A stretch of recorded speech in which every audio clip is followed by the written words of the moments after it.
وہ پریشان سی اپنا سر تھامے بیٹھی ہوئی تھی۔ اس کی سمجھ میں کچھ نہیں آ رہا تھا۔ ڈاکٹرز نے اسے پریشان کر دیا تھا۔ وہ بھی آفس پہنچی تھی اور پریشان سی اس مسئلے کا حل سوچ رہی تھی۔ کیسے انتظام ہوگا 10 لاکھ کا؟ اوہ گاڈ! وہ اپنا سر ہاتھوں میں گراتے ہوئے بولی۔ پھر اس کے ذہن میں آیا کہ وہ جا کر ایک بار باس سے بات کرے، شاید اس کا مسئلہ حل ہو جائے۔ اس لیے وہ ہمت جمع کر کے سمیر راجپوت کے کیبن کی طرف بڑھی۔ سر، میں اندر آ سکتی ہوں؟ اس نے دروازے پر کھڑے ہوتے ہوئے کہا۔ اس نے سر اس بات میں ہلا دیا۔ سر، مجھے آپ سے بہت امپورٹنٹ بات کرنی ہے، وہ آہستہ سے بولی۔ جی مس حجاب، بولیے، سمیر نے سنجیدگی بھرے لہجے میں بولا۔ سر، مجھے آفس سے لون چاہیے 10 لاکھ روپے، وہ جھجکتے ہوئے بولی تو سمیر نے چونک کر اسے دیکھا۔ اتنا زیادہ آپ کو قرض کیوں چاہیے مس حجاب؟ اس کے چہرے پر نگاہیں گاڑے ہوئے وہ بولا۔ سر، مجھے ضرورت ہے، میری مدر کا علاج ہونا ہے جس کے لیے پیسوں کی ضرورت ہے، تو اس لیے آپ سے مانگ رہی ہوں، آپ میری پے میں سے کاٹتے رہے گا۔ وہ سر جھکائے اس طرح شرمندگی سے بول رہی تھی گویا قرض کی بجائے فری میں پیسے مانگ رہی ہو۔ کیا آپ کو لگتا ہے کہ آپ وہ پیسے واپس کر دیں گی؟ کیونکہ اکثر اوقات آپ اپنی پے جلدی لے لیتی ہیں اور یقیناً اتنی تھوڑی پے میں آپ کا گزارا نہیں ہوتا، تو پھر بعد میں کس طرح آپ کٹوائیں گی اور کتنے سال لگیں گے اتنے پیسے ادا کرنے میں؟ سمیر نے ہنوز اس کے چہرے پر نگاہیں گاڑے ہوئے کہا۔ سر، میں ادا کر دوں گی اور آپ خود ہی میری پے میں سے آدھی پے کاٹ لیجیے گا، باقی میں پارٹ ٹائم کہیں اور بھی جاب کر لوں گی۔ وہ اپنی انگلیاں چٹکاتے ہوئے بولی۔ اتنا خود کو مصیبت میں ڈالیں گی اور خود کو تھکائیں گی، اس سے بہتر ہے میرے پاس آپ کے لیے ایک ڈیل ہے۔ سمیر نے چیئر کی پشت سے ٹیک لگائے اطمینان سے کہا۔ کیسی ڈیل سر؟ وہ تھوک نگلتے ہوئے بولی۔ آپ کچھ منتھ کے لیے مجھ سے شادی کر لیجیے، یعنی کانٹریکٹ میرج، اور اس شادی کے بدلے آپ کو جتنے پیسے چاہیے ہوں گے میں دوں گا۔ میں اپنا فائدہ دیکھ رہا ہوں، آپ اپنا فائدہ دیکھیں، اور مجھے یقین ہے آپ ہی فائدے میں زیادہ رہیں گی۔ اس کی بات پر حجاب کو اپنے کانوں سے دھواں نکلتا ہوا محسوس ہوا۔ آپ کی ہمت کیسے ہے مجھ سے یہ بات کرنے کی؟ وہ انتہائی غصے سے بولی اور ساتھ میں اس کے حلق جیسے آنسوں کا گولا سا پھنس گیا۔ مس حجاب، ایک بار جا کے تسلی سے اس کے بارے میں سوچیں۔ اگر آپ کو یہ ڈیل منظور ہے تو ٹھیک ہے، میں آپ کو قرض دینے کے لیے تیار ہوں، لیکن اگر یہ ڈیل منظور نہیں تو آپ اپنا قرض کسی بھی بینک سے جا کر لے لیں، مگر ایک بات یاد رکھیں، جو بھی آپ کو قرض دے گا وہ آپ سے کچھ نہ کچھ تو گارنٹی مانگے گا، دینا تو آپ کو کچھ نہ کچھ پڑے گا، لیکن آپ کے پاس تو کچھ ہے نہیں، اس لیے میں آپ کے مطابق آپ کو یہ آفر کر رہا ہوں، جا کر اطمینان سے گھر جا کر سوچیں، پھر اس کے بعد مجھے جواب دیں کہ یہ کام کرنے کے لیے مجھے کوئی بھی مل جائے گی، مگر آپ کی مدد کرنے والا فری میں کوئی نہیں ہوگا۔ آپ نے شاید دنیا نہیں دیکھی ابھی، یہاں پر لوگ اس سے بڑی بڑی آفرز کرتے ہیں، میں نے تو پھر بہت معمولی سی آفر کی ہے۔ سمیر راجپوت انتہائی ٹھنڈے لہجے میں کہہ رہا تھا۔ اس کی بات کا جواب دیے بغیر وہ اپنا بیگ کندھے پر ڈالے تیزی سے باہر نکل گئی۔ وہ روڈ پر آ کر روتی جا رہی تھی۔ اس دنیا میں واقعی ہر ایک اپنے مطلب کو نکالنا چاہتا ہے۔ اسے لگا تھا کہ سمیر بہت شریف اور اچھا انسان ہے، جو کہ کسی لڑکی کی طرف نگاہ اٹھا کر بھی نہیں دیکھتا، مگر آج اس کی آفر نے اس کی خوش فہمی میں دور کر دی تھی۔ اس کی ماں وہاں گھر میں زندگی اور موت کی جنگ لڑ رہی تھی اور اسے ان کی زندگی بچانے کے لیے 10 لاکھ کی ضرورت تھی، جو کہ وہ قرض کے طور پر لینا چاہتی تھی، مگر سمیر راجپوت نے اسے قرض دینے کی یہ شرط رکھی تھی کہ وہ قرض چکانے کے بجائے اس سے شادی کر لے، اور نہ جانے یہ آفر کتنی لڑکیوں کو دے چکا ہوگا۔ شاید وہ اپنی ہوس پوری کرنے کے لیے یہ طریقہ اپناتا ہے۔ وہ سوچے جا رہی تھی اور پھر بس بیٹھ کر گھر پہنچی، اور اس کا ارادہ آج اپنے چچا جی کی طرف جا کر ان سے 10 لاکھ قرض لینے کا تھا۔ وہ ان کے دروازے پر پہنچی تو چچی کا موڈ اسے دیکھتے ہی خراب ہو گیا تھا، اور چچا جی نے بھی رسمی طور پر اسے کھانے پینے کا پوچھا، اور جب اس نے ان سے پیسوں کی بات کی تو چچا جی بولے، بیٹا ہمارے حالات تو خود ہی بہت تنگ ہیں، ہم کہاں تمہیں دے سکتے ہیں۔ اور پھر انہوں نے جو رونا شروع کیا تو پچھتانے لگا کہ ان کے پاس کیوں آئی۔ چچی کا تو بس ہی نہیں آ رہا تھا کہ اپنے بیٹے کے آنے سے پہلے اس کو نکال دیں۔ ان کا بیٹا اس سے شادی کرنا چاہتا تھا، مگر وہ جہیز پورے لینا چاہتی تھی، تو اب یہاں سے جہیز ملنے کی امید نہیں تھی، اس لیے اسے بہو بنانے پر بھی تیار نہیں تھی۔ وہ بوجھل دل کے ساتھ اٹھ کر واپس اپنے کمرے میں آ گئی۔ ہاتھ دھونے کے بعد اس نے صدیقہ بیگم کو کھانا کھلایا تو ان کے سینے میں پھر سے تکلیف شروع ہو گئی۔ ماں، آپ سے ایک بات کرنی تھی۔ اس نے آہستہ سے کہا تو صدیقہ بیگم نے اسے دیکھتے ہوئے کہا، ہاں میری جان بولو۔ وہ میرے باس ہیں، وہ مجھ سے شادی کرنا چاہتے ہیں۔ انہوں نے مجھے شادی کی آفر کی ہے مگر میں نے انکار کر دیا۔ کیا میں نے ٹھیک کیا؟ اس نے ڈرتے پوچھا تو صدیقہ بیگم بے یقینی سے اسے دیکھنے لگی اور بولی، تمہارے باس نے تم سے شادی کے لیے پوچھا مگر تم نے انکار کیوں کیا؟ وہ برے انسان ہیں، لیکن تم تو کہتی تھی کہ وہ باس بہت شریف آدمی ہے۔ میرے سامنے تو تم اتنی تعریفیں کی ہیں، پھر انکار کیوں کر دیا بچے؟ اگر وہ اچھا انسان ہے تو کر لو نا شادی۔ میں نے تو ہمیشہ یہی چاہا کہ جواد کے ساتھ تمہاری شادی ہو، مگر تمہارے چاچا چاچی تو رشتہ لے کر آئے ہی نہیں۔ ہاں میری فکر ختم ہو جائے گی جب تمہاری شادی ہو جائے گی۔ تم ایسا کرو، تم کل اپنے باس کو ہاں بول دینا، انہیں کہنا کہ رشتہ لے کر آ جائے، بس ایک بار تمہاری شادی ہو جائے میں سکون سے مر سکوں گی۔ صدیقہ بیگم نے روتے ہوئے کہا تو تڑپ کر ان کے لبوں پر ہاتھ رکھتے ہوئے بولے، اللہ نہ کرے کہ آپ کو کچھ ہو، آپ میرے جینے کا واحد سہارا ہیں۔ یہ کہتے ہوئے ان کے سینے سے لگی پھوٹ پھوٹ کر رونے لگی۔ اگلے دن اس نے سمیر خان کو رشتہ لے کر آنے کے لیے ہاں بول دی تو اس کی بات پر بے اختیار ہنستے ہوئے بولا، مس حجاب آپ کا دماغ خراب ہے، میں اور آپ صرف کورٹ میرج کریں گے، وہ بھی کانٹریکٹ، اس لیے باقاعدہ طور پر رشتہ لے کر آنا یہ سب کی توقعات پر پلٹ جائے گا۔ میں آپ کی ہر بات مانوں گی، جیسا آپ کہیں گے میں ویسا ہی کروں گی، لیکن پلیز میری یہ بات مان لیجیے، میری ماں بہت بیمار ہے، وہ بہت زیادہ سٹریس لیتی ہیں۔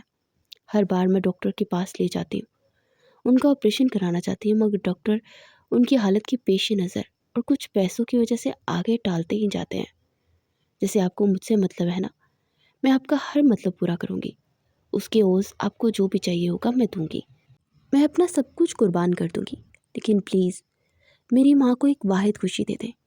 ان کی ہمیشہ سے خواہش ہے کہ میری شادی بہت اچھے گھرانے میں ہو جائے اور وہ لوگ مجھے بڑے پیار اور محبت سے لے جائیں۔ اگر آپ ان کی یہ خواہش پوری کر دیں گے تو مجھ پر بہت بڑا احسان ہوگا۔ اب وہ ہاتھ جوڑتے ہوئے بولی، مس حجاب آپ کی ان ایموشنل باتوں کی وجہ سے میں اپنا تماشا نہیں بنا سکتا، مجھے بہت سادہ شادی چاہیے، اور کیا پتہ اس شادی کے بعد تم مجھ سے طلاق ہی نہ لینا چاہو۔ اس پاٹ لہجے میں بولا تو اس پتھر دل آدمی کو اس نے دیکھا اور بوجھل دل سے واپس پلٹنے لگی کہ اچانک سمیر خان نے سب کرا، مس حجاب ایک کام ہو سکتا ہے کہ ابھی فی الحال آپ مجھ سے جا کر کورٹ میرج کر کے سارے کانٹریکٹ پیپر سائن کر لیجئے، پھر اس کے بعد میں 2 دن تک آپ کے گھر رشتہ بھیج دوں گا، پھر آپ وہاں سے رخصت ہو جائیں گی۔ سمیر راجپوت نے کہا تو اس نے سر اس بات میں ہلا دیا۔ پھر اسی دن سمیر راجپوت سے شادی ہو گئی۔ جب شادی کرنے کے بعد وہ گھر واپس آئی تو اس کے قدم من بھر کے ہو رہے تھے۔ اسے ایسا لگ رہا تھا نہ جانے اس نے کون سا گناہ کیا ہے اور اپنا اب چور سا لگ رہا تھا، مگر صدیقہ بیگم کی وجہ سے وہ اپنے چہرے پر مسکراہٹ لائی اور ان کے سارے چھوٹے موٹے کام نپٹانے لگی۔ پھر 2 دن کے بعد جب سمیر خان اپنے ملازمین کے ساتھ بڑی سی گاڑی میں آیا اور ڈھیر سارا سامان تھا ساتھ، تو پورا محلہ تجسس سے دیکھنے لگا۔ 2 گھر چھوڑ کر جو چچا کا گھر تھا، وہاں چچا اور چچی بھی گاڑی دیکھنے کے بعد پوری فیملی سمیت وہاں پر موجود تھے۔ سب تو سمیر کو دیکھ کر ہی حیران رہ گئے۔ اس کا پروقار انداز سب کو سحر میں جکڑ گیا، جس کو پانے کی لڑکیاں تمنا کرتی تھی، مگر وہ آج اس سادہ گندمی رنگت والی حجاب یوسف کا رشتہ لے کر آیا تھا۔ چچی اور ان کی بیٹیاں تو جل بن کر گئی تھی۔ ویسے آپ تو اتنے حسین ہیں، آپ نے اس میں کیا دیکھ لیا؟ اس کے چچا کی چھوٹی بیٹی نے حسد بھرے لہجے میں پوچھا تو صدیقہ بیگم کا رنگ سرد سا ہو گیا۔ میں نے وہ دیکھا جو آپ نے نہیں دیکھا محترمہ، ان کی دل کی خوبصورتی، ان کی معصومیت سب سے بڑھ کر ہے۔ آپ جانتی ہیں یہ ایک ایسی لڑکی ہیں جو ایک بار اپنے میں سے آدھی پیمنٹ میرے ہی ورکرز کو دے گئی تھی، کیونکہ اس کی بیٹی کی اس دن سالگرہ تھی اور اس کی بیٹی نے بہت قیمتی گفٹ مانگا۔ حالانکہ مس حجاب کو ان پیسوں کی بہت ضرورت تھی، مگر انہوں نے دوسروں کا احساس کیا، وہ تو بس میں ان پر فدا ہو گیا۔ سمیر خان کی بات پر وہ دھک سے رہ گئی، کیونکہ وہ یہ بات اس ملازمین شخص کے علاوہ کوئی نہیں جانتا تھا، مگر سمیر خان اس کی یہ بات بھی جانتا تھا، تو شاید اس کی یہی ادا پسند آئی، اسے چند دنوں کے لیے اپنے پاس رکھنا چاہتا تھا۔ اس شخص کے بارے میں جتنا سوچ رہی تھی اتنا ہی الجھ رہی تھی، نہ جانے اس کی شخصیت اتنی پراسرار کیوں تھی۔ تو آنٹی جی آپ بتائیں کہ میں کب آپ کے گھر بینڈ باجا بارات لے کر آؤں؟ سمیر خان نے انتہائی احترام بھرے لہجے میں پوچھا۔ بیٹا جی جب آپ مرضی لے آؤ،